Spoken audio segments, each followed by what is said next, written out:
Take 4. In 1973, the National Education Association said, quote, "All white individuals in society are racists." Even if a white is totally free from all conscious racial prejudices, he remains a racist, for he receives benefits distributed by a white racist society through its institutions, end quote. In 2016, a teacher from a high school in Oklahoma gave a lecture proudly proclaiming that all whites are racist. There was a 40-year time gap between these two incidents.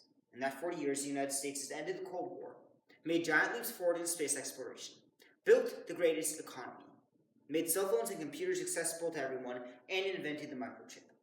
We've accomplished some of the greatest technological and international gains in human history, but we have not been able to solve the problem that to this day tears America apart. Since the dawn of mankind, racism has corrupted, mistreated, and destroyed entire civilizations, and if not properly addressed, it will destroy ours as well. But what if racism is a mere illusion? The first step in solving any problem is recognizing there is one, but what if America is recognizing the wrong problem? Today we're going to be going over two main topics, which are what is racism and is there racism today? Over the last several years, the term racism has been used extremely broadly, but I think it's important that we understand just what racism actually means. Oxford Dictionary defines race as, quote, "each of the major divisions of humankind, having distinct physical characteristics," end quote.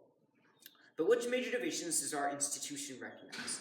According to WhiteHouse.gov, the United States federal government recognizes 5 races, quote, American Indian or Alaskan Native, Asian, Black or African American, Native Hawaiian or other Pacific Islander, and white, end quote.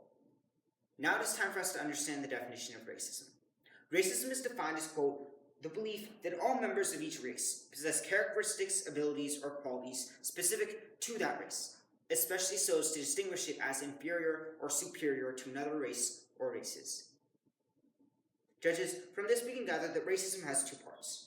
First, you must believe that all members of each race are inherently different, and next, you must use that knowledge to unfairly designate one race as inferior or superior to another race or races. The final definition that we must cover is that of institutional racism. Institutional racism is defined as, quote, racial discrimination that has become established as normal behavior within a society or organization, end quote. Judges, in the United States, there are 5 races that are recognized. In order for specific action or set of actions to be deemed racist, that action must be committed against an entire race of people. Now that we've defined several terms, let's move on to the next question. Is America racist today? In order to truly answer this question, we need to look at the biggest issues of racism facing America. Most significant is the idea that our police force targets African Americans. Now, this is an idea that has been repeatedly struck upon by the media. However, a study done by the Crime Prevention Research Center found that white police officers are not more likely to shoot black suspects. Opponents of this study responded with a Washington Post article, which asserted that since black suspects made up 25% of those killed by police, yet only 12% of the population, the disparity proved that black suspects were more likely to be shot by police. However, the Crime Prevention Research Center countered with the fact that crime rates differ across neighborhoods. Black neighborhoods tend to experience higher crime rates. Therefore, race-neutral police randomly assigned to neighborhoods will encounter more criminal activities in black neighborhoods. Quote, as such, they can be expected to employ lethal force against a higher proportion of black suspects, end quote.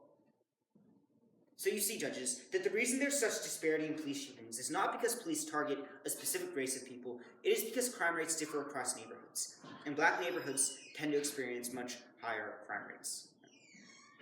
Another issue that contributes to the growing problem that America faces is institutional racism. Many today believe that our society is inherently racist, especially in the criminal justice system, where African Americans face longer penalties for drug offenses. Judges, broad claims of racism like this ignore the specifics of each criminal case. The crimes committed vary, the criminals who commit them vary, and the attorneys who prosecute and defend them also vary. When you examine the issue, you get a different perspective. For example, the selling or use of the less expensive crack cocaine is more punishable than the selling or use of powder cocaine. Many claim that this is an unfair law, because more African Americans use crack cocaine compared to people of other races. However, the reason crack cocaine is punished harsher is because it is more addictive. Being more addictive, this drug is more destructive to the neighborhoods where it is sold.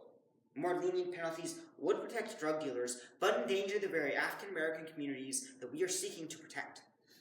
Judges, those who claim that America is a racist nation against blacks simply aren't looking at the facts.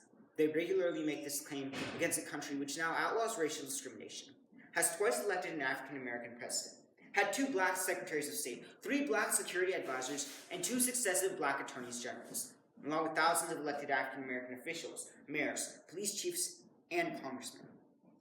In addition to this, African Americans play dominant roles in shaping America's popular and sports cultures, and thus in shaping the outlooks and expectations of the American youth.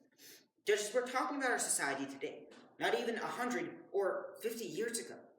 David Horowitz, an American conservative writer and founder and current president of the think tank, the David Horowitz Freedom Center, said, quote, "The self-evidently true statement about race in America is that America is not a racist country, but in fact, one of the most tolerant and inclusive nations, embracing large ethnic minorities on earth.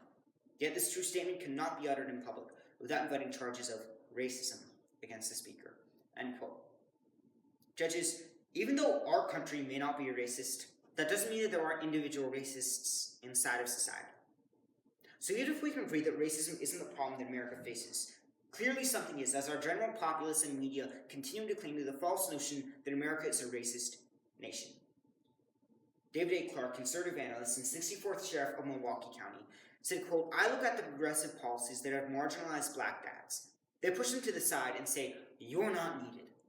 Uncle Sam is going to be a dad. He's going to provide for the kids.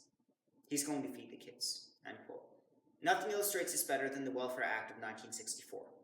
The most devastating byproduct of the Welfare Act was the corrosive effect it had on the American family life, particularly in the black community, as provisions in welfare laws offered ever-increasing economic incentives for shunning marriage. Illegitimacy rates rose dramatically. According to John Perazzo, who was quoting a study done by the Cato Institute in 2016, quote, "A mother generally received far more money from welfare if she was single rather than married. Once she took on a husband, her benefits were instantly reduced by roughly 10 to 20%, end quote. Now, such welfare policies were detrimental to all demographic groups, but African Americans were hit the hardest. According to the same study, the out-of-wedlock birth rate in the 1960s was 3% for whites and 24.5% among blacks. Today, the numbers stand at 29% for whites and 73% for blacks. A study done by Robert Rector, who is a leading authority on poverty programs in America and a senior research fellow in domestic policy at the Heritage Foundation, found that when compared to children in intact married homes, children raised by single parents are more likely to have emotional and behavioral problems, be physically abused, smoke, drink, and use drugs, engage in violent and criminal behavior, and drop out of high school. Fathers bring home more than just a paycheck. They bring home stability and love. But that's not the only problem. As a major institution in society, the media plays a critical role. They provide us with definitions about who we are as a nation. They give us examples of what happens to those who transgress our norms. But most importantly, they perpetuate certain ways of seeing the world and peoples within that world. But when the media becomes corrupt, so do our values, and so does our outlook on American society. The media has made racism seem like an immense problem by only covering police shootings of African Americans. What is not reported are the statistics for black-on-black crime.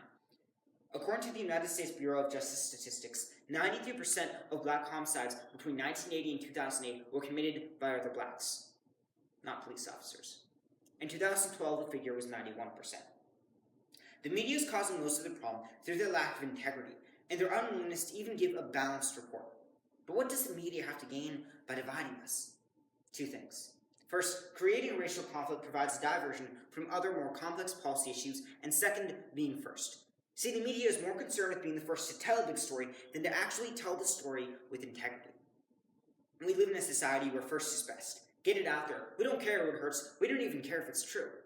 Just say it. That's our society. Judges, the very nature of racism makes it impossible to interpret broadly. You need to look at each individual case of racism and determine if what truly happened was racist. Our country is being torn apart by a very well-supported, very well-crafted, but inherently flawed lie. A lie which has prospered because many are too scared to challenge it. For when they challenge it, they are dubbed a racist. The only way we can stop this problem is by realizing the truth. America is not racist. Now don't get me wrong, there are certainly racists out there, and a lot of them. There will always be racism. But is there a movement that is actively trying to demote an entire race of people as the media portrays it. Do our laws and systems promote racism? Absolutely not. We all need to understand that if we don't handle the lies told by the media, then our country will fall. Unfortunately, there is no easy answer to this problem. Denzel Washington said very recently, quote, "If you don't read the newspaper, you're uninformed. If you do read it, you're misinformed," end quote. The only way we can combat the influence the media has extended over America is to be responsible, well-informed citizens. Question media reports and verify facts. Be informed, inform others, but most importantly, know the truth. America is not racist. Thank you.